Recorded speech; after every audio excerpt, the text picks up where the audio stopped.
समाप्त होने के बाद हम लोग भक्ति काल आज पढ़ेंगे।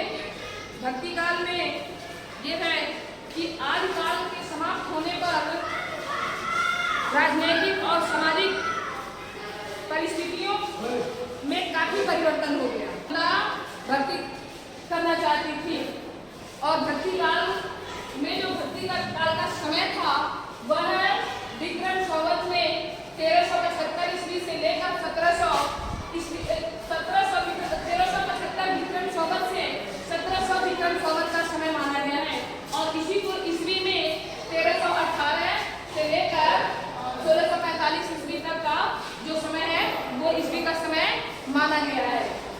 भक्ति काल को हर क्षेत्र में भी लोग होते हैं बदलने वाले, इसमें भी दो मत भी हो गए। कुछ लोग भक्ति काल में निर्गुण धारा को मानने लगे यानी निराकार, और कुछ लोग सगुण धारा को मानने लगे यानी साकार, जिसका आकार हो और जिसका आकार नहीं हो। इसमें भी दो गुट बट गया था। जैसे उसमें निर्गुण वाले में निराकार की आराधना करने वाले हो गए और सगुण में साकार की आराधना करने वाले हो गए, जिससे निर्गुण वाले में भी दो लोग हो गए। एक ज्ञानाश्रयी शाखा में परिवर्तित हो गए और दूसरे प्रेमाश्रयी शाखा में परिवर्तित हो गए। ज्ञानाश्रयी शाखा में जो माध्यम भक्ति करने का था वो ज्ञान के मार्ग से था, यानी ज्ञान के मार्ग से वो भक्ति करना चाहते थे, और कुछ लोग प्रेम के मार्ग से भक्ति करना चाहते थे। ज्ञान मार्गी शाखा में सबसे जो प्रतिष्ठित कवि हुए उनका नाम था कबीरदास। कबीरदास जी निराकार में ज्ञानाश्रयी शाखा के कवि हुए, जिसमें इनकी जो भक्ति करने का माध्यम था वो निराकार था। इनकी एक बहुत प्रसिद्ध रचना है बीजक। बीजक इनके जो शिष्य थे धर्मदास, क्योंकि कबीरदास जी पढ़े लिखे नहीं थे। इन्होंने खुद कहा था कि मासी कागज छुओ नहीं, कलम गयो नहीं हाथ। इसमें वो उनके जो शिष्य धर्मदास थे वो धर्मदास ने ही बीजक इनकी जो भी मुझे ये बोले थे उनको एकत्रित करके बीजक में संग्रहित कर दिया और उसमें साथी शब्द रमेगी तीनों का प्रयोग हुआ। इसमें दूसरे कवि हुए एक दादू दयाल। दादू दयाल भी ज्ञानाश्रयी शाखा में ही आए और वह उनकी रचना का नाम अंगबद्धू था। इसमें रविदास भी आ गए और मलुकदास भी इसी ज्ञानाश्रयी शाखा के ही कवि हैं। ज्ञानाश्रयी से अब लोग प्रेमाश्रयी में आते हैं। प्रेमाश्रयी में यह है कि यहाँ प्रेम के माध्यम से भक्ति भावना करने वाले थे। जैसे प्रेम में यह था कि जो कवि थे वो मलिक मोहम्मद जैसी, ये भक्ति के प्रेम के माध्यम से ये भक्ति करना चाहते थे। इनकी बहुत प्रसिद्ध रचना है पद्मावत। और इसमें दूसरे कवि में मंझन। मंझन भी प्रेमाश्रयी शाखा के कवि हैं।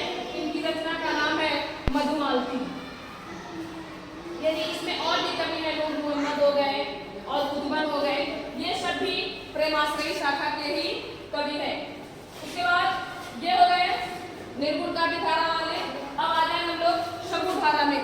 सगुण धारा में जो साकार रूप यानी जो सामने दिखते थे उसमें ये लोग भक्ति करते थे। इसमें भी दो गुट में बढ़ गए लोग।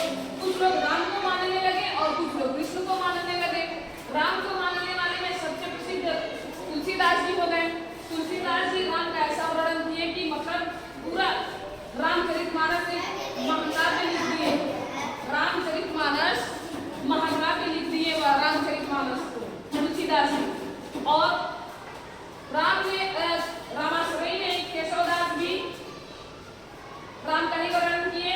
रामचंद्रिका बताया जाता है कि केशवदास एक बार तुलसीदास जी से मिलने गए थे तो उन्होंने तुलसीदास जी ने कहा केशवदास से कि अभी महाकाव्य का एक रचना कर रहे हैं और उसके बाद जब मिलेंगे। केशवदास को इस बात से चिढ़ हो गई और उन्होंने एक ही रात में रामचंद्रिका की रचना कर दिए। इनके प्रतिद्वंद में उन्होंने रामचंद्रिका को लिख दिया। केशवदास हो गए यानी रामाश्रयी शाखा में केशवदास। और उसके बाद हम लोग आ जाए कृष्णाश्रयी में। कृष्णाश्रयी में जो कवि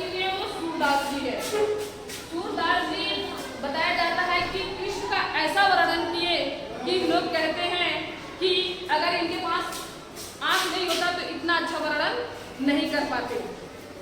लेकिन कुछ विद्वान मानते हैं कि ये इतना अच्छा वर्णन किए हैं, इनके पास आंख जरूर रहा होगा, दिखाई देता होगा। कुछ लोग कहते हैं नहीं दिखाई देता होगा।